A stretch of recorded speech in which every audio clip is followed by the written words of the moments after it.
होतो तिथे एक मी गाव बघितलं. त्या ग्रामपंचायतीनं अख्ख्या गावाला आरो फिल्टरचं पाणी फुकट दिले आणि अख्ख्या गावाला चक्कीचं दळण पण फ्री आहे. म्हणजे ते ग्रामपंचायत काय म्हणजे खतरनाक ठराव पास करतात की त्या गावात घरात कोणाकडे चक्की नाही, कोणी जायचं ग्रामपंचायतीत चक्की आहे, दळण ठेवायचं, दळून घ्यायचं आणि निघून जायचं. आणि पाणी सुद्धा आरो फिल्टरचं पाणी. म्हणजे त्यांनी काय विचार केला की एका घरात जर फिल्टर बसवायचं म्हटला तर 15,000 रुपये लागतात. गावची लोकसंख्या किती आहे असे सगळे लोक एकत्र केले आणि हजार रुपये फक्त प्रत्येकी काढले आणि गावात सेंटर ठिकाणी त्यांनी तो मोठा आरो फिल्टर बसवलेला आहे आणि तिथून ग्रामपंचायतीतर्फे त्यांना मोफत शुद्ध पिण्याचे पाणी.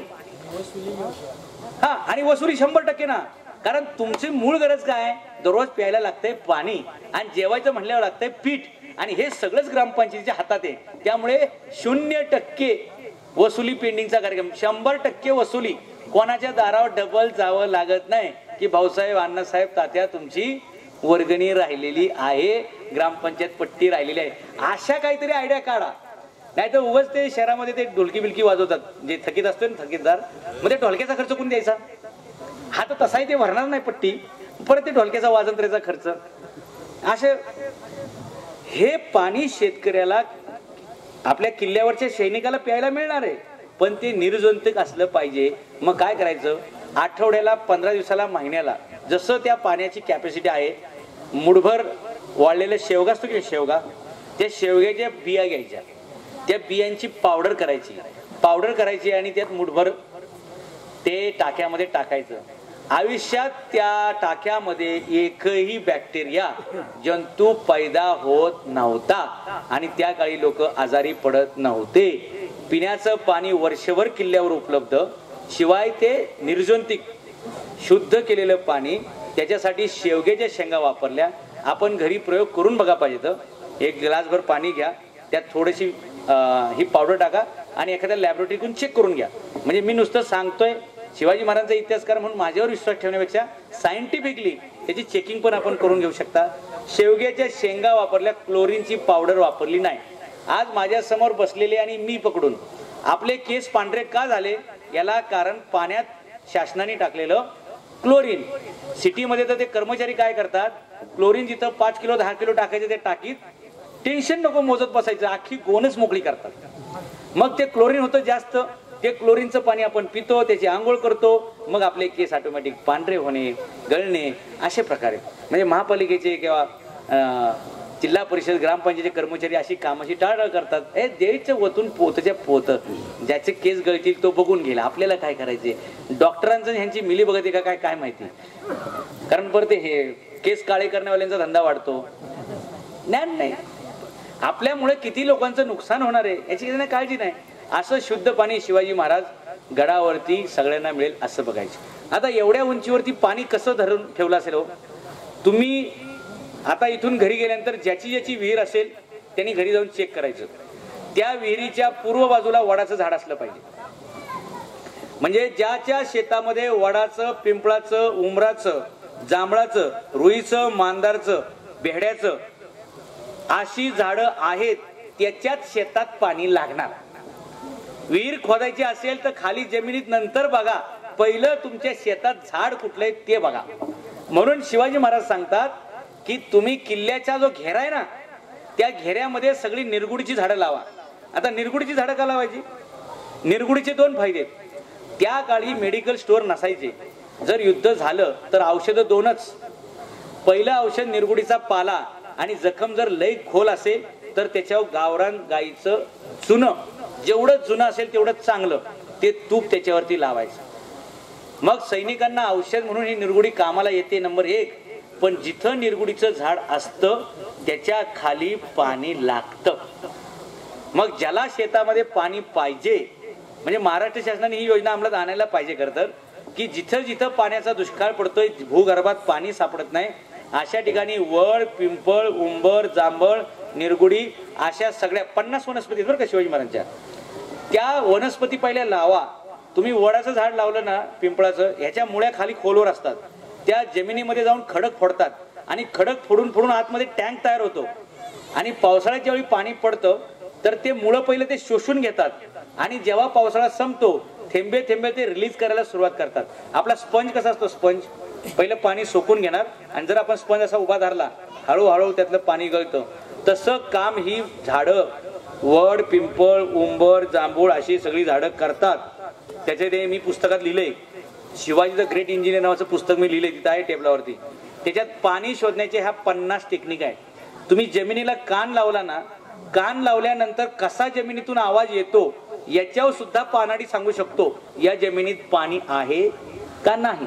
म्हणजे पाणीवाले बाबांच्या कार्यक्रमात बोलतोय म्हणून मी जास्त पाण्यावर फोकस करतोय, नाही तर मी इतरही शिवचरित्र तुम्हाला सांगू शकतो. पण शेतकऱ्याला हे कायमस्वरूपी कामाला येणाऱ्या गोष्टीत, जमिनीतून जर गंभीर असा आवाज आला कान लावल्यानंतर तर त्या जमिनीमध्ये पाणी असतं. जमिनीचा कलर कुठला आहे ना, जर तो उंटाच्या कलरचा, गाढवाच्या कलरची जमिनीचा कलर असेल, अशा जमिनीत तुम्ही 500 फूट जरी खोदलं तिथे तुम्हाला पाणी लागणार नाही. आता आपण सुरुंग लावून खडक फोडतो. महाराजांच्या काळी अशी व्यवस्था नव्हती. मग महाराजांच्या वेळी काय करायचे, टेंभुर्णी आणि पळस माहिती आहे तुम्हाला, झाडांची नाव आहेत. टेंभुर्णी आणि पळस यांची लाकडं एकत्र करायची आणि जो खडक फोडायचा आहे त्याच्यावरती जाळायची आणि एकदा ते जाळून झालं की गरम चुन्याचं पाणी त्याच्यावर ओतायचं. आपण लाह्या कशा भासतो तसा तो खडक तडा तडा तडा फुटलेला तुम्हाला दिसतो.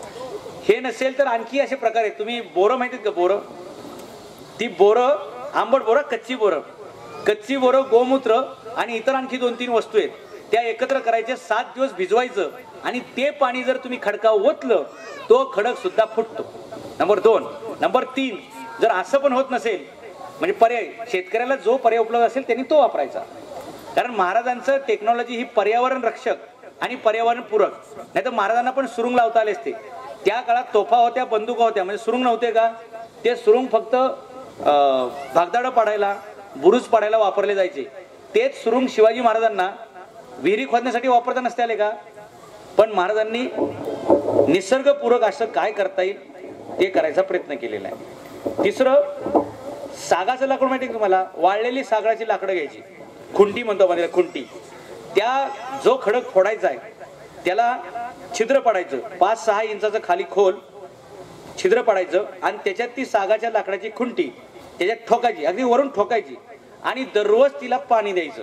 जसं जसं तुम्ही पाणी देताल, याला तुकाराम महाराजांचा अभंग पुरावा आहे, ओले मूळ भेदे खडकाचे अंग.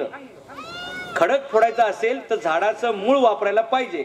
तसं सागाची ती लाकडी तुम्ही त्यात ठोकली आणि त्याला दररोज पाणी दिलं की तो साग असा फुगतो, एवढ्या ताकदीने फुटतो की तुम्हाला वीट पाहिजे असेल तर विटेच्या आकाराचं पण तुम्ही खडक डायरेक्ट फोडू शकता. मग तुम्हाला जे दिसतं ना, महाराजांची तळी आयताकृती आहेत, दगड असे चौकोनीच काढलेले आहेत आयताकृती, त्याला कारण टेक्निकली खाली खाली जात ते सगळे खडक फोडलेले आहेत. आणि हे सगळं 4000 फूट उंचीवर हा माणूस करू शकतो. म्हणजे हा माणूस किती मोठा शेतकऱ्यांचा पाण्यासाठीचा इंजिनियर असला पाहिजे. मग हाच वारसा तुमच्या गावाला लाभलाय आणि म्हणून मी तुमच्या गावामध्ये आलेलो आहे हे सगळं बोलायला. पाणी हे शेतकऱ्यासाठी प्राथमिक गोष्ट आहे. शिवाजी महाराजांनी असं सगळं पाणी शोधलं. म्हणजे त्या वनस्पती वेगळ्या. तुम्हाला बांडगुळ माहिती आहे का, बांडगुळ, बांडगुळ कशाला म्हणतात, शेरावर येतं ते पिवळं. बांडगुळची आणखी एक व्याख्या आहे, म्हणजे या पुस्तकात मी दिलंय, शिवाजी महाराजांच्या पुस्तकात दिलंय, परावलंबी जीव. फुलांच्या झाडावर जर फळाचं झाड आलं, काय म्हणतो मी, फुलांच्या झाडावर जर फळाचं झाड आलं किंवा फळांच्या झाडावर जर फुलांचं झाड एखादं गेलं, याला म्हणतात बांडगुळ. अशा ठिकाणी तुम्ही खोदलं तर 15 फुटा विहीर लागते, पाणी लागते. एखादं आंब्याचं झाड असेल आणि त्या आंब्याच्या झाडाची एक फांदी अशी खाली वाकलेली आहे, जमिनीच्या दिशेने आलेली आहे, ज्या दिशेला ती जमिनीकडे वाकली तिथं तुम्ही खोदलं तर 20 फुटावर पाणी लागतं. वड आणि पिंपळ एकत्र असेल तर तिथे सुद्धा पाणी असतं. नुसतं वड असेल तरी लागतं, पिंपळ असेल तरी लागतं. नुसतं बोरीचं झाड असेल, बाबळीचं झाड असेल आणि त्याच्या बाजूला वारुळ असेल, आपल्याला तो वारुळ म्हणजे साप, ही चुकीची कल्पना आहे. वारुळ हे मुंग्यांनी राहण्यासाठी बांधलेला स्वतःचा किल्ला आहे. पाण्यापासून आणि थंडीपासून प्रोटेक्शन व्हावं याच्यासाठी. आपल्याला वारुळ म्हटलं की साप, आणि आपण काय करतो, ते सापाला दूध पाहायचा प्रयत्न करतो. साप हा दूध पिणारा प्राणी नाहीये. आम्ही दूध पाजतो. आमच्या डोक्यामध्ये चुकीच्या कल्पना आहेत आणि शेतात साप दिसला की आपण मारतो. ऍक्च्युली साप शेतकऱ्याचा शत्रू का मित्र आहे, किती लोकांना माहिती आहे. शत्रू आहे असं यांना माहिती नाही, हात वर करा. मित्र आहे असं हात वर करा. म्हणजे एवढ्या लोकांना शेतात साप असणं हे चांगलं आहे असं माहिती आहे, दिसल्यावर काय करता मग तुम्ही? असं उलट का कृती करता? म्हणून ज्याला शंकरापर्यंत जायचंय त्यांनी पहिले नंदीची पूजा केली पाहिजे असं म्हणतात आपल्याकडे. पहिले नंदीच्या पाया पडायचं म्हणजे गोरक्षा पहिली झाली पाहिजे. तुमचं शेतीसाठी लागणारं पशुधन हे वाचलं पाहिजे. आणि शंकराच्या गळ्यात साप कशाला आहे? तो याच्यासाठी की तुम्ही मारू नका. जर साप तुमच्या शेतात असेल तर तुमचं शेत कधीच साफ होणार नाही, ते शेत सुरक्षित राहील. शेतीचं नुकसान सगळ्यात जास्त कोण करतो? उंदीर करतो. आणि उंदराला खायचं काम कोण करतो? साप करतो. मग साप आम्ही शेतात सोडले पाहिजेत का दिसलेल्या शेतात मारले पाहिजेत? खरं तर 5% म्हणजे 4च साप हे विषारी आहेत. फुरसे, नाग, मण्यार आणि घोणस. फुरसे, नाग, मण्यार आणि घोणस. आणि ते ओळखायची पण व्यवस्था आहे. आलं लक्षात? ज्यांचं तोंड पुढे चिचकुळ असते ते साप विषारी, आणि ज्यांचं गोल असते ते विषारी नसते. एवढे साधे साधे लॉजिक्स आहेत. म्हणजे तो साप चावायचे वेळ कशाला? तो त्याच्या जीवाला भीत असतो बिचारा. तो भीतीपोटी असा फणा काढतो. आपण समजून घ्यावं की तो सिग्नल देतोय, दूर हटो, दूर हटो. आपण परत तिकडे जायला उद्योग केला तर मग तो ऐकत नाही, मग तो चावतो. हे सगळं आपण समजून घेतलं पाहिजे. म्हणून शेतामध्ये जी चक्र आहे की नाही, याचं निसर्गाचं चक्र आहे, कीटकांचं एकावर एक अवलंबून, ते आम्ही तोडलं म्हणून शेतीमध्ये आता पिकत नाही. पहिल्यासारखे तुम्हाला फुलपाखरं दिसतात का? पहिल्यासारख्या मधमाशा दिसतात का? पहिल्यासारखे रानात तुम्हाला पक्षी दिसतात का? तुम्ही त्यांना संपवलं, ह्याचा परिणाम आता तुम्ही संपणार आहात. म्हणून पहिलं तुम्ही ती व्यवस्था केली पाहिजे की फुलं असली पाहिजेत, फळं असली पाहिजेत. अहो हे पक्षी वगैरे यांच्यामुळे अर्ध जंगल आहे. ते बिया खातात आणि बिया खाली परत ते विष्ठेतून टाकतात, त्याच्यातून झाडं तयार होतात. आपण कुठे झाडं लावायला जंगलात गेलतो तेव्हा? निसर्गाने ती सगळी व्यवस्था केलेली आहे. शिवाजी महाराजांच्या काळामध्ये असं पाणी शोधल्यामुळे एकाही गावात दुष्काळ पडू दिला नाही. महाराज पुण्यात आले तर पहिला कार्यक्रम काय केला? हे पाणी शोधणे, धरणं बांधणे, ओढे बांधणे, पाणी अडवणे, पाणी जिरवणे, ही सगळी कामं महाराजांनी केलेली आहेत. महाराज राजानंतर झाले 3 वर्षांनी. स्वराज्याची शपथ घेतली आहे 15व्या वर्षी. पण महाराज पुण्यात आल्यापासून पहिली 3 वर्ष विहिरी, तळी, टाकी, तलाव, धरणं हे बांधण्याचं पहिलं काम केले महाराजांनी. हे सगळं केलं, पण शेतकऱ्याकडे जमीनच कुठे होती? महाराजांनी त्यांना जमीन दिली, पाणी दिलं. आता जमीन आणि पाणी आहे, पण ट्रॅक्टर पाहिजे, नांगर पाहिजे, पेरायला बी पाहिजे, खायला 4 महिने पाहिजे. महाराज बी द्यायचे, बैल द्यायचे, बारदाना द्यायचे, 4 महिने जगण्यासाठी लागणारं धान्य द्यायचे. आणि जर असं करून शेतात काही पिकलं तर 3ऱ्या वर्षी टॅक्स. किती? समजा 500 गोणी जर तयार झाल्या तर त्यातल्या 300 तुम्ही ठेवायच्या आणि 200 सरकारला द्यायच्या. म्हणजे 30% टॅक्स, 40% टॅक्स शिवाजी महाराज घ्यायचे. पण कधी? जमीन त्यांनीच दिली, पाणी त्यांनीच दिलंय, बी त्यांनीच दिलंय, बैल त्यांनीच दिलाय, बारदाना त्यांनीच दिलाय, त्याच्यानंतर 40% टॅक्स आहे. आता परिस्थिती उलटी आहे. आम्ही टॅक्स किती भरतो? शेतकऱ्याला असं वाटत असेल मी टॅक्स भरत नाही, शेती टॅक्स मुक्त आहे, असं चुकून विचार करू नका. तुम्ही टूथपेस्ट घेतली तरी टॅक्स आहे, तुम्ही ब्रश घेतलं तरी टॅक्स आहे, गोडे तेल घेतलं तरी टॅक्स आहे, बिस्किट घेतलं तरी टॅक्स आहे. अशी एक गोष्ट नाही ज्याच्यावर टॅक्स नाही. आणि ते टॅक्सचं प्रमाण प्रचंड आहे. अमेरिका श्रीमंत काय आहे तुम्हाला माहिती आहे का? अमेरिकेमध्ये 30%, 40% टॅक्स नाही आहे, 12% वॅट नाही, सेल्स नाही, सर्व्हिस नाही, टॅक्स नाही, काही नाही. तुम्ही वस्तू खरेदी केली की फक्त 2% टॅक्स. इन्कम टॅक्स भरायचा नाही बरं का शिवाजीराव. इन्कम टॅक्स ही संकल्पना अमेरिकेत नाही, हे फक्त आपल्या देशातच आहे. सेल्स टॅक्स भरा, वॅट भरा, जकात भरा, ऑक्ट्राय भरा, हे भरा, असे 5-35 टॅक्स भरल्यानंतर परत 30% इन्कम टॅक्स भरा. आता जीएसटी आलेला आहे. एवढे सगळे टॅक्स भरल्यानंतर माणसाकडे काय चिंगळी राहील का? अमेरिकेत तसं नाही. तुम्ही 2% टॅक्स भरायचा आहे. तुम्ही वस्तू घेतली 2% टॅक्स तुम्हाला बसेल. इन्कम टॅक्सची फाईल मेंटेन नाही, दाढीचं टेन्शन नाही, पोलिसांची अडचण नाही, काय नाही. म्हणून अमेरिका पुढे. आपल्या देशात पण असं करायला पाहिजे, करू शकतात. पण तसं केलं तर मग अधिकाऱ्यांनी कसं जगायचं? आणि अधिकारी जर तसे जगले नाही तर इलेक्शनला पैसा कुठून आणायचा? आता लय मोठं चक्रव्यूह येतो. आणि त्याच्यामध्ये शेतकरी आपला स्वतःच्या अडचणी सोडण्यासाठी उपोषण करतोय, धरणे धरतोय. त्याच्याबद्दल काय कोणाला पडलेलं नाही. आश्वासनं देणार, तुरीला हमी भाव देऊ, कापसाला हमी भाव देऊ. तुमच्या लक्षात येत असेल, पश्चिम महाराष्ट्रात पण प्रश्न आहे, विदर्भात पण प्रश्न आहे, मराठवाड्यात पण प्रश्न आहे, फक्त कोकणातच प्रश्न नाही. कोकणात काय प्रश्न आहे? फक्त उन्हाळ्याचा प्रश्न आहे. आंब्याला भाव जर ते आलंच काय वादळ पडलं तर. पण नॉर्मली तुम्ही पश्चिम महाराष्ट्र, विदर्भ, खानदेश, मराठवाडा इकडे बघितलं, काही ठिकाणी कापसाचा प्रश्न आहे, काही ठिकाणी तुरीचा प्रश्न आहे, काही ठिकाणी सोयाबीनचा प्रश्न आहे, काही ठिकाणी ऊसाचा प्रश्न आहे. मग ह्या सगळ्या वस्तूंना हमी भाव का मिळत नाही? धोरणं कशी आहेत? भाषणं शेतकऱ्याचीच करायची, पण एकदा निवडून गेलं की शेतकऱ्याचा काही विचार करायचा नाही. आणि शेतकरी पण आपले बिचारे भावनिक आहेत. कुणीतरी येतं, भाषण करतं, त्याला ते बळी पडतात. आम्ही तर आमच्या घरातच उदाहरण सांगितलं. 35 वर्ष आम्ही असंच लोकांना घडवत बसलो, भावनिकच लोकांना नुसतं राजकारण करत बसलो. आणि कुठे बाया दिसल्या 4-5 की लगेच त्यांचं ते डोक्याला हांडा घ्यायचा. मावशी तुमच्या खांद्यावरती तुमच्या डोक्यावर असा हांडा पुढच्या वेळी असणार नाही, असं सगळं रडारडी करायची. ती बाई बिचारी लगेच ओढती तीच मत. म्हणजे काय हटला नाही आमचा. ऍक्टिव्हिटी तीच, फक्त सोंगा बदलायची, हे करायची, असं सगळं चालायचं. शिवचरित्रातून आम्ही या गोष्टी शिकल्या पाहिजेत की आम्ही दुसऱ्याची मदत मागण्यापेक्षा आम्ही स्वयंभू व्हायला पाहिजे. आम्ही स्वतःच्या पायावरती उभं राहायला पाहिजे. स्वतःच्या शेतामध्ये स्वतःची झाडं लावा, स्वतःचं पाणी तुम्ही तयार करा आणि स्वतःच्या शेतात बनवलेली वस्तू तुम्ही स्वतः विका, तर तुमचं घर गोकुळ होणार आहे. गोकुळच्या सुखा अंत पार नाही लेखा, असं तुकोबारायांचं एक अभंग आहे. काय म्हणले त्याच्यात त्यांनी? गोकुळीच्या सुखा अंत पार नाही लेखा. गोकुळ कशाला म्हणायचं? सगळीकडे आनंद आहे, सुख आहे, समाधान आहे, वगैरे वगैरे सगळं. या गोकुळाची व्याख्या कशी केली त्यांनी? सुखाला अंत पार नाही लेखा, म्हणजे तिथले सुख त्याला अंत नाही, त्याला पार नाही, ते लिहिता येणार नाही, ते मोजता येणार नाही, एवढं सगळं सुख आहे. मग हे गोकुळातले लोक सुखी होण्याचं कारण काय हे पण शोधा ना. कारण नुसतेच गोकुळातले लोक सुखी होते, समृद्ध होते, पण ते का होते याचा शोध घ्यायचा म्हटलं तर मी असं सगळं तयार केलं असतं बघा. श्रीकृष्ण तर मॅनेजमेंट गुरु. नाहीतर आम्हाला सगळं साधू संतांनी श्रीकृष्ण जो सांगितला तो लहानपणी खोड्या केल्या, मोठ्यापणी रास केली. अर्जुनाला गीता सांगितली. अहो 80 वर्ष जगलेला तो माणूस, त्याने आयुष्यामध्ये कित्येक लोकांना राजा केलं, कित्येक लोकांचं आयुष्य बदललं, कित्येक लोकांना रस्त्यावरती आणलं, कित्येक वाट चुकलेले सरळ केले. ज्यांना समजत आहे प्रेमाच्या भाषेत त्यांना प्रेमाने सांगितलं, ज्यांना नाही कळत त्यांना सरळ पण केली ना चांगले. म्हणून आपण त्याला कृष्णनिधी म्हणतो.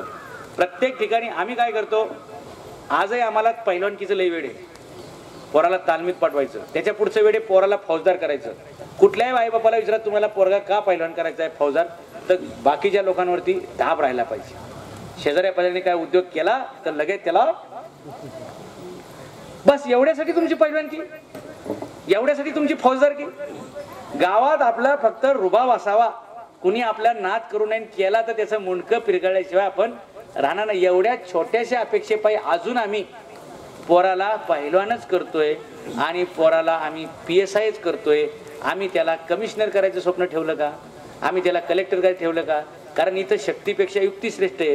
ह्यो फौजदार होणार तर ह्याच्यासोबत फक्त 4च असतात, पण हा जर कमिशनर झाला तर ह्याच्या खाली 800 असतात. अख्खा जिल्हा ह्याच्या ताब्यामध्ये असतोय. मग तुम्ही IAS का होत नाही, IPS का होत नाही, तुम्ही IRS का होत नाही? अशी मोठं स्वप्न नाही. आमच्या गावावरतीच फक्त दाब आहे. गावच ताब्यात ठेवला पाहिजे. भावकीत कुणी नडला तर त्याचा नडला तर तोडला, बस एवढ्यासाठीच पहिलवान केला. अशी उदाहरणं आमच्याकडे आहेत. ऍक्च्युली पहिलवानांचा आणि बुद्धीचा संबंध लागतो का असं किती लोकांना वाटतं? खूप कमी ठिकाणी लागू शकतो. कारण काय थोडंफार झालं ना की पहिलवान असंच करतो, मागं पुढं बघत नाही की तो आपला चुलता आहे का मामा आहे का माव कोण, थांब जरा, त्याला हाताखालूनच काढतो. म्हणून त्याचा थोडासा कमी संबंध. आणि नंतर तो म्हणतो अरे असं आहे काय, पहिलं सांगायचं ना. अरे पण तोपर्यंत तू मारून बसला ना त्याला. बरं तो जगला तर ठीक आहे, जेव्हा गेला तर मग तोही गेला आणि तूही जेलमध्ये गेला. मी हे सगळं का सांगत होतो की गोकुळाच्या सुखाला अंत नाही, पार नाही, लेखा नाही असं का म्हणतायत? तर गोकुळातले सगळे लोक कोण होते? तिथे इंजिनियर होते का, डॉक्टर होते का, मास्तर होते का? ते सगळे शेतकरी होते. आणि शेतकऱ्याचंच घर गोकुळ होऊ शकतं. तुम्ही इंजिनियरच्या घरात जा, त्याची बायको पण कामाला जाते, ह्यो पण कामाला जातो. ती सकाळी 6ला जेवण बनवती, हा संध्याकाळी 6ला जेवतो. कळतं का मला काय म्हणायचे? एवढे पैसे कमवून हे शिळं खातंय आणि घरात काय बोलायला गेलं तर बायको त्याला बोलू देत नाही. गा बसा, माझा पण अर्धा हिस्सा आहे, बस बोंबलं. हा, म्हणून बऱ्याच ठिकाणी जास्त शिकले वाया गेले. काही ठिकाणी नाही शिकले म्हणून वाया गेले, आणि काही ठिकाणी अर्धवट शिकले म्हणून वाया गेले. म्हणजे शिक्षण हे दुधारी असतो रे, त्याचा व्यवस्थित वापर करायला आपण शिकलं पाहिजे. गोकुळातल्या सुखाला अंत आणि पार का नाहीये, त्याचा हिशोब का ठेवता येत नाही? गोकुळातले सगळे लोक शेतकरी होते, आणि म्हणून श्रीकृष्णाची 2 हत्यार आहेत. एक हत्यार म्हणजे ते बलरामाच्या खांद्यावर असते, त्याचं नाव काय?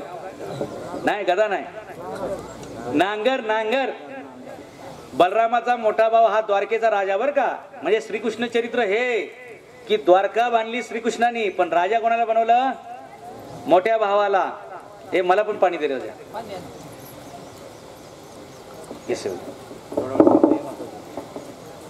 जाताना काय पुस्तक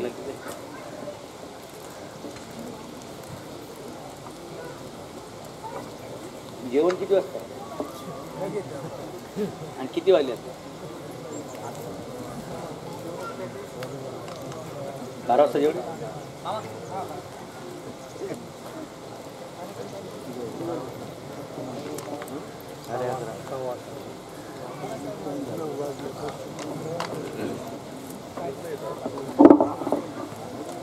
मला म्हणजे लग्न.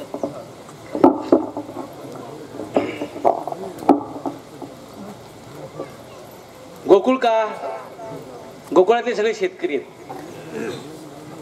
तुमच्या गावाचं, तुमच्या राज्याचं, तुमच्या शहराचं, तुमच्या देशाचं गोकुळ करायचं असेल तर पहिलं तुमच्या खांद्यावर नांगर पाहिजे. म्हणजे शेतीच्या कामावर लक्ष पाहिजे.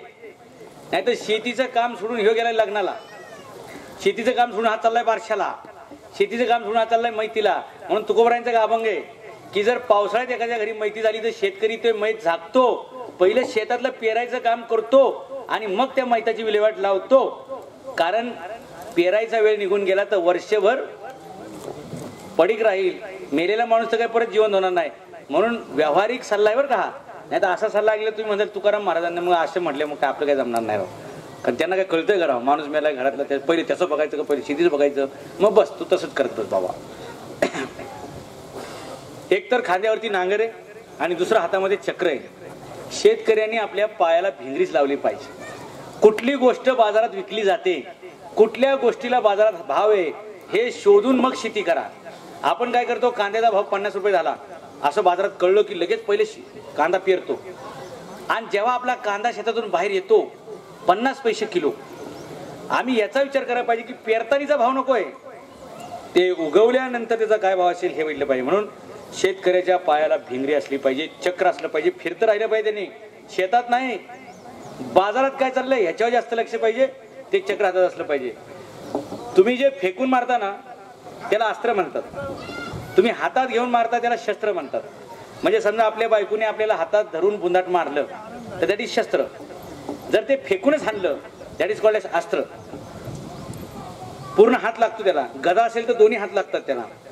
श्रीकृष्णाच्या हातामध्ये जे चक्र आहे ना त्याला हात लागत नाही, त्याला फक्त बोट लागते. म्हणजे आम्ही शक्तीपेक्षा युक्तीचा जास्त उपयोग केला पाहिजे. शेतीमध्ये आम्ही राबण्यापेक्षा शेतीमध्ये युक्तीची शेती आम्ही केली पाहिजे. कष्टाची शेती न करता युक्तीची शेती केली पाहिजे असा त्याचा अर्थ आहे. मग गोकुळातले लोक काय करत होते? म्हणून शिवाजी महाराजांनी आम्हाला सांगितलं बरं का, हार्डवर्क करायचं नाही, स्मार्ट वर्क करायचं. स्मार्ट वर्क कशाला करायचं? कमी कष्टाचं जास्त फायद्याचं, त्याला म्हणतात स्मार्ट वर्क. गोकुळातले लोक सुखी का होते? त्याचे 4 कारण आहेत.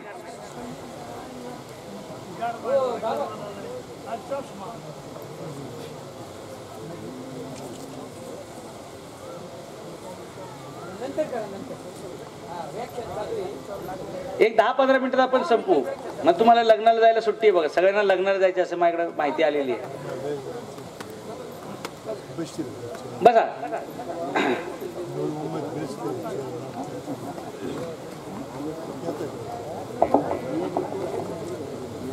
गोकुळातले लोक सुखी का होते ते त्याची काही कारण आहेत. गोकुळातल्या सुना काय करत होत्या? म्हणजे हे खरं तर बुवा लोकांनी सांगायला पाहिजे. हे भगवे कपडे घालणाऱ्यांनी सांगितले पाहिजे, आज माझ्यावर जबाबदारी आहे, हे मी उघडून सांगितलं पाहिजे. नाहीतर नुसतीच कृष्णाची लीला आणि मोक्ष आत्मान परमात्मा द्या वर्गणी असा प्रश्न होतो. त्या अमरावतीला मी गेलतो, एका ठिकाणी असा प्रकार घडला की ते बाबांनी भलताच उद्योग केला. टीव्हीला आलतं ते सगळं प्रकार. सगळ्या भक्तांची घरं नासून टाकली ते. असले बाबा काही कामाचे नाही मला. म्हणजे देव धर्म आत्मा परमात्मा हे तर आम्हाला असं काय गुणवून ठेवतात की वास्तविक देव कोण. अरे ज्या आईवडिलांनी जन्म दिला ते देव नाहीत का. ज्या शिक्षकांनी शिकवलं ते देव नाहीत का. ज्या निसर्गाच्या सानिध्यात आपण जगतो तो देव नाही का. हे सगळं आपण समजून घ्यायला पाहिजे. असं हे चालूच राहणार आहे का. पण आले केले आले.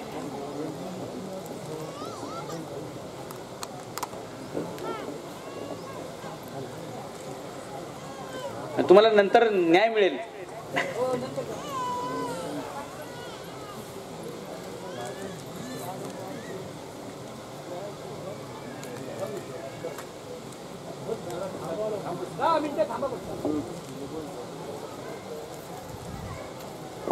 गोकुळातले सुखी लोक का होते, समृद्ध लोक का होते, म्हणून आपण एखाद्याला काय म्हणतो, अरे घराचं गोकुळ झालं पाहिजे, घराचं नंदनवन झालं पाहिजे. ते कसं होऊ शकतं. शेतकऱ्यांनी आज एवढं शिकलं तरी आपल्या 85 वाढदिवस सार्थकी लागतोय आणि आपलं मी इथं आल्याचं पण सार्थकी लागतंय. गोकुळातले लोक कामाचं विभाजन करत होते, कामाचं वाटप करत होते. गोकुळातल्या सुना काय करत होत्या तर धारा काढायच्या आणि ते दूध मथुरेला बाजारात नेऊन विकायचं. म्हणजे गोकुळातल्या सुना मार्केटिंग करत होत्या. गोकुळातल्या सुना ह्या मार्केटिंगचं काम करत होत्या. तुम्ही कुठल्याही ऑफिसमध्ये जा, रिसेप्शन म्हणून कोण पोरगी असते. तुम्ही फोन लावला तर फोनवरती कोण बोलतं, कृपया नंतर फोन करा, समोरचा फोन बिझी आहे, हे बोलायला कधी पुरुष तुम्हाला गावला का फोनवरती. तिथं बाईच असते आणि ती पोरगी चांगल्या आवाजात सांगते, कृपया आप बने रहिए, अभी आप कतार में है, बाद में दुबई में जाएंगे. ती गोड आवाजात सांगते की नाही. तिथं जर पुरुष असेल, थांबा आता लगेच फोन लावू नका, तुम्हाला कळतंय का फोन बिझी आहे म्हणून, ठेवा फोन. असं केलं आपण फोन आपटू. कोणाचा, आपला. नुकसान कोणाचं होईल, आपलं. मग तिथं काय मार्केटिंग साठी म्हणून मुली पाहिजेत. मथुरे गोकुळातल्या सगळ्या सुना म्हणजे मुली, लेकी आणि सुना ह्या गोकुळात तयार झालेलं दूध, दही, लोणी, ताक हे विकायला कुठे जातात, मथुरेला जातात. सुना काय, हे सुना हे काम करतात. सुना घरचं काम बघतात बरं का. काय धारा काढणे, दूध दही लावणे. विकायला मात्र सासवांना पाठवले. कारण विक्री करायला, मार्केटिंग करायला अनुभवी माणूस पाहिजे. नवखा माणूस असेल त्याला गंडवलं जाऊ शकतं. ही पोरगी नवीन असेल, तरुण असेल, सून असेल, हिला बाजारामध्ये समजा 40 रुपये डझन आंबा आहे तर ते घासाघीस करून माणूस 30 रुपयाला नेऊ शकतो. पण जर ती सासू असेल 50 वर्षाची, 60 वर्षाची, अनुभव असेल तर ती 40 रुपये डझनचा आंबा 60 रुपये डझननी विकू शकते. म्हणून प्रोडक्शनसाठी सुना धारा काढायचं काम, दही दूध लावायचं काम यांचं आहे आणि विक्री करायचं काम कोणाचं आहे, ते सासवांचं आहे. डिफरन्स आहे. गायी चारण्याचं आणि शेतीचं काम बघायचं काम कोणाचं आहे. गायी चारायला तरुण पोरं आहेत. श्रीकृष्णाच्या बरोबर गेलेली सगळी तरुण पोरं गायी चारायला आहेत. आणि घरचं काम कोणी बघायचं, शेतीचं काम कोणी बघायचं तर वडिलांनी बघायचं. म्हणजे गायी चारणं हे काम मुलांचं, शेती करणं काम हे वडिलांचं, धारा काढायचं काम सुनांचं आणि विक्री करायचं काम सासवांचं. हे कामाचं विभाजन असल्यामुळे गोकुळात सगळे श्रीमंत होते, सगळे सुख आणि समृद्धीत नांदत होते. आज आम्ही का गरिबीत आहोत. सून पण त्याच कामात, सासू पण त्याच कामात, वडील पण त्याच कामात, मुलं पण त्याच कामात. आमचं सगळं लक्ष प्रोडक्शन वरती आहे. आमचं लक्ष मार्केटिंगवर अजिबात नाही. ज्या दिवशी आम्ही प्रोडक्शन पण बघू आणि मार्केटिंग पण बघू त्या दिवशी आम्हाला चांगला भाव मिळू शकतो. एका भावाने शेती करा, दुसऱ्या भावाने मार्केटिंग करा. तुम्ही बऱ्याचदा मुंबई पुण्याला बघताल आले कधी तर, पंजाब मधले शेतकरी डायरेक्ट लॉरीत गहू घेऊन बिल्डिंगच्या आणि वेगवेगळ्या रस्त्यावरती गाड्या लावतात आणि डायरेक्ट तिथे गहू विकतात. शेतकरी असं आपला का करत नाही बरं, की सिटीमध्ये जायचं, आपला पेरू, आपला आंबा, आपली संत्री डायरेक्ट तिथे जाऊन गाडी लावायची, टेम्पोच उभा करायचा. बाजारात 100 रुपये भाव चालू असेल, तुम्ही 80 रुपयांनी विका. तुम्हाला एका दिवसात तुमची लॉरी मोकळी करून परत घरी या. हे होऊ शकतं. कस्टमरला A1 माल मिळतोय, 100 रुपयाचा 80 रुपयाला मिळतोय आणि तुमचा जो भाव 40 रुपये होता, कृषी बाजार तोटा समिती, त्याला तोटा समिती म्हणतात ना, कृषी उत्पन्न तोटा समिती. तुम्हाला भाव मिळत नाही का, तुम्ही तिथं म्हणजे 12 रुपयाला द्राक्ष किलो कुठं, इथं शेतामध्ये, आणि सिटीमध्ये आम्ही आलो तर 40 रुपये किलो. 12 36 तिप्पट एवढा ट्रान्सफरचा फरक पडतोय. मग तुम्ही स्वतः तिथे येऊन का विकत नाही बरं. अशा सगळ्या तुम्ही आयडिया केल्या तर तुम्हाला श्रीमंतीला कोणी रोखलंय? पण आपण मार्केटिंगला लाजतो, गावाच्या बाहेर पडायचं म्हणजे आपली डेअरिंग होत नाही. आणि हे सगळं जर तुम्ही केलं तर मला वाटत नाही तुम्हाला कोणाच्या दारामध्ये उभं राहावं लागेल. समजा तुमच्या शेतामध्ये द्राक्ष खूप पिकली आणि तुम्हाला बाजारात नाही जमायला मिळालं, वाळवा ना त्याला. 12 रुपये किलोचे द्राक्ष काय होणार आहेत? मनुके होतील. म्हणजे द्राक्षाचं रूपांतर मनुक्यात झालं. आता मनुके किती भावाने आहेत? 250 रुपये, 300 रुपये. मग 250 रुपये किलोचे मनुके एक तर वर्षभर खराब होत नाहीत. जावा सिटीमध्ये दिवाळीच्या अगोदर, दिवाळी लोकांना लागतं बनवायला वस्तू, पैसे पण असतात बोनस आल्यामुळे, त्यावेळी लावा तिथे तुमचा टेम्पो आणि विका ते मनुके. 12 रुपयाची वस्तू जर 250 रुपयावर जात असतील तर माझ्यामध्ये द्राक्ष विकणंच बंद केलं पाहिजे. कारण द्राक्ष नाशिवंत आहे, 4 दिवसात विकलं गेलं तर ठीक, नाही तर तुमचा टेम्पो खराब व्हायचा तिथे. पण त्याच द्राक्षाचे वाळवून छानपैकी धुवून स्वच्छ करून तुम्ही ते वाळवून त्याचे मनुके गेले, पॅकेट केलं, तुमचं नाव स्वतःचं लावलं, काय लक्ष्मी प्रोडक्ट्स किंवा अमुक प्रोडक्ट काय असेल ते तुमचं, तुमच्या नावाची ओळख होईल असं ते मस्त धुतलेले द्राक्ष मग वाळवले. सेंद्रिय असतील तर आणखी चांगलं. सेंद्रिय तर 500 रुपये किलोनी जाऊ शकतो.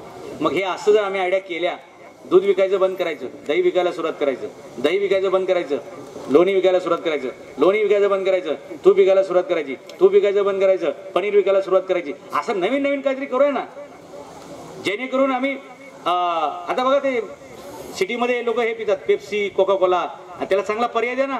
चांगलं लिंबू सरबत, आणि तो 20 रुपयाला भेटतो की नाही. ती बाटली 20 रुपयाला आहे, 200 ml. तुमचा ग्लास 300 ml ठेवा आणि 10 रुपयाला ग्लास ठेवा. जाऊ दे ना, वर्षभर तुमचं चालूच राहू द्या. अहो थंडी असो, ऊन असो, वारा असो, लोक पेप्सी पितात ना, कोल्ड्रिंक पितात ना, गार पितात. मग मला सांगा लिंबू सरबत पिऊ शकत नाहीत? लोकांना सवय लावा ना. आपल्या घरी पाहुणे आले, आपण शानपणा काय करतो, जरा थंडा घेऊन ये. कशाला थंडा पाहिजे तुमच्या पोखंडी? तुमच्याच शेतामध्ये लिंबू मिळतं, तुमच्याच घरी साखर मिळते, ती साखरेचा लिंबू पाणी तुम्ही पाजा. तुम्हाला अपमान वाटतो का? कारण टीव्हीला बघितलं म्हणजे तुम्हाला मोठं वाटतं की टीव्हीतली ती जनावरं पित्यात, ती शाणी आहेत. मग आपण पण आपल्या पाहुण्याला काय पाजूया? कोल्ड्रिंक पाजूया. मग हाही झाला शाणा. अशा चुकीच्या भ्रमातून आपण बाहेर पडलं पाहिजे. पिझ्झा बर्गर आपण खातात 500-700 रुपयाच्या सिटीमध्ये. ते पिझ्झा बर्गर अमेरिकेत बंदी आहे, त्याच्यामुळे 51 रोग होत्यात, कॅन्सर सकट सगळं बरंच काय होतंय. ते भारतात धडाक्यात विकतात. आणि आमची पण पोरं किंवा बायको काय असं वाढदिवस असेल, चला बर्गर खाऊया, चला पिझ्झा खाऊया. काय मरायची लक्षण आहेत की नाही? 500 रुपयाची वस्तू तुम्ही खाऊन मरणार, त्याच्यापेक्षा तुम्ही 50 रुपयात चांगली वस्तू का नाही देत बरं? त्या कर्नाटकमध्ये एक शेतकरी होता, त्याच्या कॉफीचा मळा होता. कॉफीचा नेमकं ह्याचं कॉफीचं बी यायचं, बाजारात न्यायचं, तर ते भाव सगळा पडलेला असायचा. 1 वर्ष बघितलं, 2 वर्ष बघितलं, तो म्हणला आता मी कॉफी विकायचं बंदच करणार आहे. तो असं म्हटलं का कॉफी पिकवायचं बंद करणार आहे, विक्री बंद करणार आहे, मी कॉफी बाजारात नेणारच नाही विकायला. त्यांनी काय केलं, तीच कॉफी घेतली, विकायची बंद केली आणि रोडवरती एक स्टॉल लावला आणि तिथं तो कडक कॉफी विकायला लागला. 7 रुपयाला तो ग्लास विकायला लागला. लोकांना ती कॉफी एवढी आवडायला लागली, आज ती कॉफी 170 रुपयाला ग्लास आहे. जे शिकलेले लोक आहेत त्यांना माहित असेल, हायवेला ते सीसीडी नावाचं दुकान असतंय बघा, कॉफी कॅफे डे. तुम्ही शेतकरी कधी गेला नाही, तुमची लेकरं जाऊन बसतात त्याच्यात, मला माहिती आहे. पोरं पुरी का जाऊन बसतात? इथं आपले आईबाप शोधायला येणार नाहीत. कारण 170 रुपयाची चहा कॉफी आपल्या आईबापाला परवडत नाही, ते इकडे फिरकणार नाही. तिकडे निवांत पोरं गप्पा मारत एसी मध्ये बसलेले असतात. 7 रुपयाचा ग्लास 170 रुपयापर्यंत गेला. त्यांनी कॉफी विकायचं बंद केलं म्हणून झालं ना. तो आता स्वतःची कॉफी, स्वतःचे मळे, स्वतःचेच कॉफीची दुकानं आणि त्याच्यातून तो विकतो. म्हणजे पूर्वी त्याला 700 रुपये किलोनी भाव मिळायचा कॉफीच्या बिला किलोला, आता 170 रुपयाचा ग्लास. अहो 5 ग्लास कॉफी बनवली तर ह्याचं सगळं 1 किलोचं भांडवल निघतंय आणि वरचा सगळा पैसा ह्याची कमाई आहे. म्हणून सांगतो शेतकऱ्यांनी शेतात बनलेली वस्तू डायरेक्ट विकू नका, तिचं काहीतरी वस्तूत रूपांतर करा आणि मग विका, तर तुमच्या मालाला चांगला हमी भाव मिळू शकतो असं मला वाटतं. म्हणजे बटाटे विकणं बंद करा, वेफर विकणं चालू करा, कांदे विकणं बंद करा, कांदे भजी विकणं सुरू करा, बटाटे विकणं बंद करा, बटाटे वडे विकणं सुरू करा, गहू विकणं बंद करा, गव्हाचे बिस्किट विकणं सुरू करा. आणि तुम्हाला मार्केटिंग चांगली मिळत नसेल, आपले बाबा रामदेव यांच्याशी संपर्क करा. आलं का लक्षात? त्यांना तूप पाहिजे, त्यांना गहू पाहिजे, त्यांना अहो मका विकणं बंद करा, मक्याचे कॉर्नफ्लॉवर बनवून विका. कॉर्नफ्लॉवर कळतं की तुम्हाला? तुम्ही चोको खाल्ले का? चॉकी खाल्ले का तुम्ही? चॉकी. अहो अमेरिकेमध्ये एक माणूस होता, त्यांनी गहू भिजायला घातलं आणि त्याला काहीतरी वस्तू करायची होती. तो बाहेर गेला, विसरून गेला, 2-3 दिवस आलाच नाही. लक्षात आलं की ती वस्तू आणखी ओली झाली आहे, लगदा झालाय. त्यांनी नुसती ती फ्राय केली. आता नुसती फ्राय केलेली कशी खायची, त्याला चॉकलेटचा फ्लेवर दिला आणि त्यांनी ते खाल्लं. आता आपली पोरं जे खातायत ना ते हेच 150 रुपये किलोची म्हणजे मका कशी 10 रुपये किलो, त्यांनी फक्त त्याच्या लाह्या बनवल्या, त्याला चॉकलेटचा फ्लेवर लावला आणि विकतोय 150 रुपयाने. आपण खुशीने घेतोय. एवढं सडबड 10 रुपयाला. त्यात काय 5-25 लाह्या असतील त्याला. तुम्ही कधी हायवेला फिरायला गेले ना ते एवढं सध्या मक्याचं बॉक्स देतात, 150 रुपयाला बॉक्स. 150 रुपये मका किती होईल, मला वाटतं गमेला भरून मका येईल 150 रुपयात आणि त्याचे लाह्या किती होतील बरं, पोतं भरून होईल. म्हणजे लोक कसे पैसे कमवतात. मका कोणाची, तुमची, आणि लाल कोणाचे होते, कोल्हा. मालामाल कोण होतोय, जो फक्त बनवून विकतोय. मग तुम्ही बनवायचं सोडून द्या. आता बटाटा विकायचाच नाही, कांदा विकायचा नाही, दूध विकायचं नाही, डायरेक्ट काय विकायचं, त्याची काहीतरी वस्तू बनवून विकायची. उन्हाळ्याच्या दिवसामध्ये बनवाना लस्सी विका ना लोकांना. पण गावात नका विकू, कारण गावात जर तुम्ही विकायला गेलात तर उधारी होऊन मरून जातात. कारण तुम्ही कोणी तुम्हाला पैसे देणार नाही. काय नातेवाईक असतात, भावकी असते, पाहुणे रावळे असतात, पैसे तर मागता येत नाहीत आपल्याला. आणि तसाही तो पठ्ठ्या काय पैसे देणार नसतोय. त्याच्यामुळे गाव सोडून धंदा करा. शिवाजी महाराजांचा जन्म शिवनेरीवर झाला. शिवाजी महाराजांचं गाव कुठलं, वेरूळ. शिवाजी महाराजांच्या आजोबांना वेरूळची पाटीलकी होती. म्हणून महाराष्ट्रात सगळ्यात जास्त पाटील काय आहेत माहिती आहे का. लाईट गेली का, तुम्हाला गरम व्हायला लागलं का, मी तर जॅकेट घातले. पेपरचा, दिलेल्या पेपरचा उपयोग कसा करावा हे शेतकऱ्याकडून शिकावा.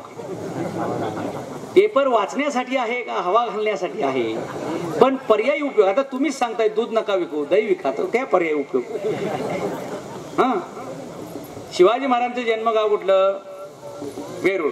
महाराजांचा जन्म कुठं झाला, शिवनेरीवरती. महाराजांचं बालपण 2 वर्ष कुठे गेलं, सिंदखेड राजाला. तिथून महाराज परत कुठे आले, पुण्याला. तिथून महाराज कुठे गेले, बँगलोरला. तिथून महाराज कुठे आले, पुण्याला. नंतर महाराज राहायला कुठे गेले, रायगडला. एवढ्या जागा बदलल्या तर तुम्ही श्रीमंत होऊ शकता. म्हणून आयुष्यात किमान 5 गावं बदला. 12 गाव पाणी योजना आहे की नाही, तसं किमान 5 गावं बदला, 5 घरं बदला. बघा तुमचा विकास किती होतो. आपण आजोबांच्याच घरात राहतो, तिथंच जन्म झालाय आणि परत आपण म्हणतो हे गाव काय आपण सोडणार.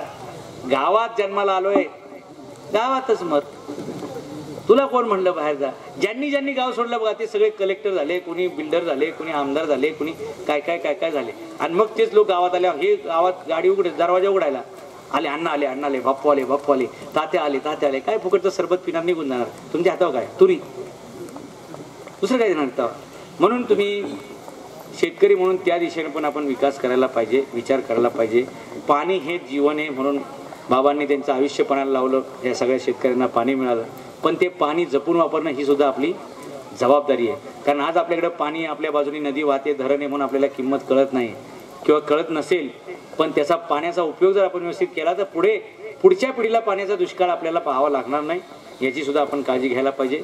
इथे आलेल्या प्रत्येक माणसाने जाताना तिथे पुस्तकांचा स्टॉल आहे. मी जे तुम्हाला म्हटलं ना शिवाजी द ग्रेट इंजिनियर म्हणून, याच्यात पाणी शोधण्याचे जे 50 प्रकार आहेत ना ते दिलेले आहेत. प्रत्येक शेतकऱ्याने आपल्या घरी हे पुस्तक ठेवा. जेव्हा केव्हा तुम्हाला वाटेल की माझ्या शेतात विहीर खोदायची आहे तर तसं त्या झाडांचा शोध घ्या.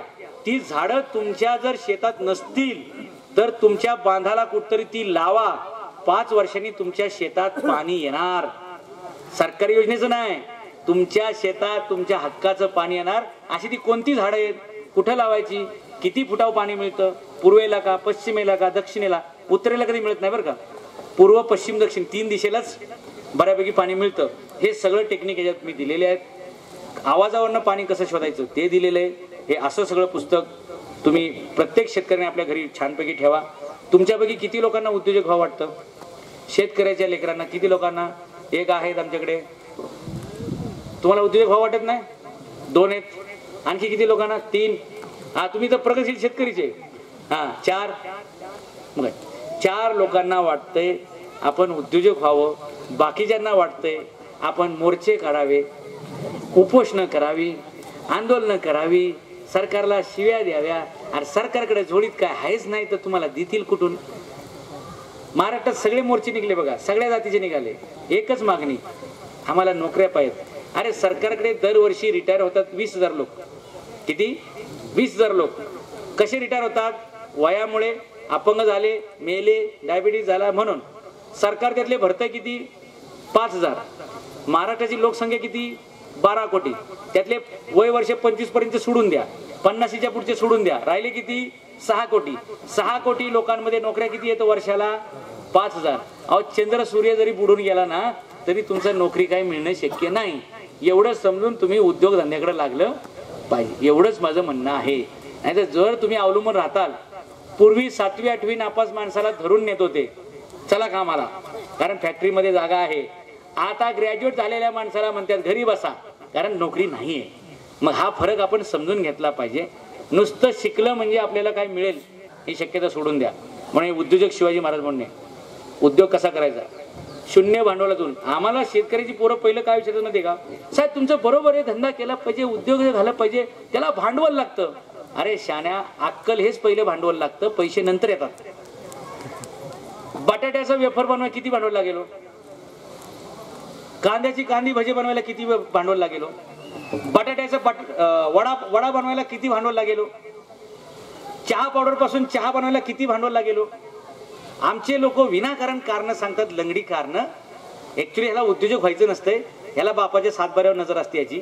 कधी म्हातारा गट टाकतंय, कधी माझ्या नावावर 7-12 येतोय, कधी त्यातली 2-4 गुंठे हाणतोय, एक स्कॉर्पिओ घेतोय, 2-4 टुकार गोळा करतोय आणि गावभर सगळीकडे नुसतंच फिरतोय बरं का. ह्याची जयंती, त्याची मेहंती, याचं लग्न, त्याचं बार, दिवसभर कामच काय नाही. आणि नंतर परत त्याच जमिनीवर फेरफटका मारतोय. ही जमीन आमची होती बरं का, तेवढी विकली बरं का मी. आणि आता तिथे वॉचमॅन. पुण्यामध्ये असे अनेक लोक आहेत, जमीन विकल्या, मर्सिडीज घेतल्यात. आता मर्सिडीजमध्ये मुतायला जागा नाही. म्हणजे काय? पेट्रोलला पैसे नाहीत, वॉचमॅन म्हणून त्याच बिल्डिंग वरती कामाला आहे. मर्सिडीज गाड्या बाहेर काढावी तर पेट्रोल नाही, आणि मर्सिडीज विकावी तर आबरू राहत नाही. विकताही येत नाही आणि बाहेरही काढता येत नाही. दारात पार्किंगला तशीच आहे. झोपडीत मर्सिडीज आहे, जमिनी विकल्या. म्हणून शिवाजी महाराजांनी सांगितले, जमीन विकायची नाही. जो शेतकरी आहे त्यांनी जमीन विकायची नाही. जो जमीन विकेल त्यांनी आपली आई विकली, असा त्याचा अर्थ होतो. आणि म्हणून काळी आई ही विकायची नसते. हा संदेश ज्यांनी ज्यांनी पाळला ना, तो पुढे 10 वर्षांनी मर्सिडीज घेऊन फिरणार आहे. जमीन न विकता जर तो उद्योजक झाला तर. पैसे कसे कमवायचे? हे झाड दिसतंय तुम्हाला? कसे झाड आहे? याला 2000च्या नोटा लागल्या सगळ्या. खाली काय? चिल्लर आहे, चिल्लर. रुपया आहे सगळा. आणि वर सगळ्या 2-2 नोटा आहेत. अहो पैसे आले ना, कसे वापरायचे असतात याची पहिली अक्कल पाहिजे. बऱ्याचशा लोकांचं काय होतं, जमीन विकली, 2 कोटी रुपये भेटले, डायरेक्ट मेंदूचा डीपीच उडून जातो. आता काय करू? मग कसा खर्च करायचा? तर सोनं घ्यायचं 50 किलो. 50 किलो बसेल का? नाही ना. 50 तोळे घ्यायचे, गोप बीप घालायचा. बायकोची सगळी हाऊस, ह्याची पण सगळी हाऊस. 10 वर्षानंतर दोघांना हाऊस नाही.